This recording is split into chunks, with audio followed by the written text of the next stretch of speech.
చిరంజీవిపై morphing వీడియోలు, రంగంలోకి పవన్ కళ్యాణ్. టెక్నాలజీని కొందరు దుర్వినియోగం చేయడం, తమకు నచ్చని వారిని ఇబ్బంది పెట్టేందుకు ఈరోజు వాడుతున్న నేపథ్యం. మార్ఫింగ్ రోజు రోజుకి పెరిగిపోతుంది. సెలబ్రిటీలకు మరింత ఇబ్బందిగా ఇది మారుతున్న అంశం. మరి తాజాగా మెగాస్టార్ను టార్గెట్ చేసిన దుర్మార్గులు మార్ఫింగ్ చేసి పైశాచిక ఆనందాన్ని కూడా వాళ్ళు పొందుతున్న నేపథ్యం.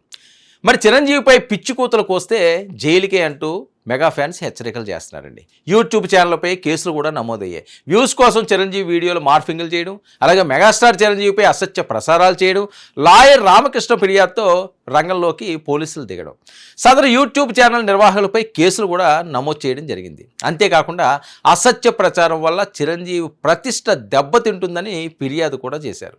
సోషల్ మీడియా వేదికగా ఫేక్ కంటెంట్ వ్యాప్తిపై సర్వత్రా మెగా ఫ్యాన్స్ ఆందోళన వ్యక్తం చేస్తున్నారు. ప్రముఖులపై ఫేక్ వీడియోలు పెట్టడం ఇది చాలా నేరమని న్యాయ నిపుణులు పదే పదే చెప్తున్నా సరే అది ఎవ్వరికీ పట్టట్లేదు. ముఖ్యంగా ఏంటంటే చిరంజీవి గారు లాంటి సెలబ్రిటీలు టాలీవుడ్లో నెంబర్ 1 స్థానంలో ఉన్న ఆయనకి అలాంటి వారికే ఈరోజు రక్షణ కరువైతే మరి సామాన్యుల సంగతి ఏంటి? కఠిన శిక్షలు లేకపోవడంతో ఎవరికి వాళ్ళు రెచ్చిపోతున్నారా? లేకపోతే మనకు సొంతంగా యూట్యూబ్ ఛానల్ ఉన్నది, ఏదో సంపాదించేద్దాం, ఏదో రాంగ్ కంటెంట్ ఇద్దాం, ఇలాంటి వాటి మీద వాళ్ళు ఏదో లబ్ధి పొందుదామని దురుద్దేశంతో చేస్తున్నారా? మరి ఇలాంటి ఆగడాలపు గతంపై కూడా పవన్ కళ్యాణ్ గారు చాలా స్పీడ్గా స్పందించారు. తప్పుడు ప్రచారాలు, ఫేక్ వీడియోలు పెడితే కఠినమైన చర్యలు తప్పు అని హెచ్చరించారు కూడా. గతంలో పవన్ కూతుర్లపై కూడా దారుణంగా మాట్లాడిన సందర్భాలు కూడా చూసాం. సోషల్ మీడియాలో రెచ్చిపోతున్న ఇలాంటి ఫేక్ కంటెంట్ కాదు. ఇప్పుడు ఏకంగా మెగాస్టార్ చిరంజీవినే టార్గెట్ చేయడం, మరి దీన్ని సీరియస్గా పవన్ కళ్యాణ్ గారు తీసుకున్నారండి.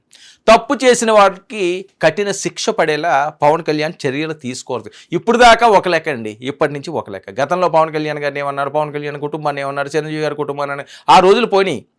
ఇప్పుడు ఏంటంటే విస్తృతంగా ఏదైతే ప్రచారాలు జరుగుతున్నాయో, అనవసరమైన రాద్ధాంతానికి తెరలు రేపుతున్నారో, వ్యక్తిని హననం చేస్తున్నారు వాళ్ళ వ్యక్తిత్వాన్ని. సో ఇలాంటివన్నీ కూడా ఇప్పుడు చాలా సీరియస్గా తీసుకుంటున్నారు. పవన్ కళ్యాణ్ ఇంతకు ముందులా జనసేనాని లేకపోతే పవర్ స్టారో అదే కాదు, ఇప్పుడు ఆంధ్రప్రదేశ్ డిప్యూటీ సీఎం.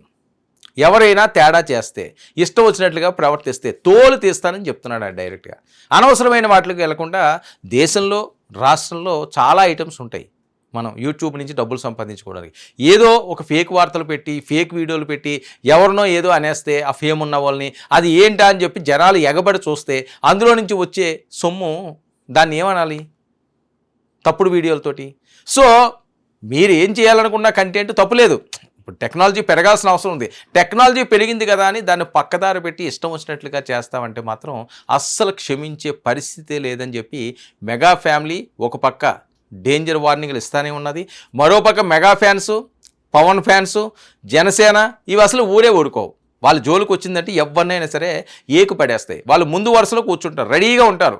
మమ్మల్ని ఎవరైనా ఏమన్నా అంటే సరే. గతంలో పవన్ కళ్యాణ్ గారు కుటుంబాన్ని అవనియండి, పాపం పసిపిల్లల్ని, ఆ పిల్లల్ని కూడా ఇష్టం వచ్చినట్లుగా మాట్లాడిన నేపథ్యం ఉన్నా సరే ఆయన ఎంతో కొంత కంట్రోల్గా ఉన్నాడు. ఇప్పుడు పవన్ కళ్యాణ్కి ఆ కంట్రోల్ లేవు, ఆ గేటులు లేవు, మొత్తం ఓపెన్ చేసి ఉంచాడు. ఎక్కడన్నా ఏదన్నా తేడా వస్తే బుల్డోజర్లు తెల్లి ఎక్కి తొక్కుతాం అన్న రేంజ్లో ఆయన మాటలు స్పీడ్ పెరిగిపోతున్నది. సో ఇలాంటి నేపథ్యంలో సేఫ్గా ఉండి, జాగ్రత్తగా ఉండి, మంచి వీడియోలు, మంచి కంటెంట్, వాస్తవాలు ఉంటే పెట్టొచ్చు. అవాస్తవాలను వాస్తవాలుగా చూపించే ప్రయత్నం చేసి ఏవో మీకు నచ్చిన ఫేక్ వీడియోలు పెడితే ఈసారి మీ పప్పులు ఉడకవు. శ్రీకృష్ణ జన్మస్థానం తప్పదు, లేదంటే అంతకు మించి ఇంకా శిక్ష అనుభవించాల్సి ఉంటుందని చెప్పి డైరెక్ట్గా సేనాని హెచ్చరికలు. మెగా ఫ్యాన్స్ దీనిపై ఫుల్ సీరియస్గా ఉన్నారు. ఎప్పుడు ఎక్కడ ఎవరు దొరికినా సరే క్షమించేది లేదని. సో తస్మాత్ జాగ్రత్త. ఇది ఈనాటి ఎడిటర్ అనాలిసిస్. 9 న్యూస్.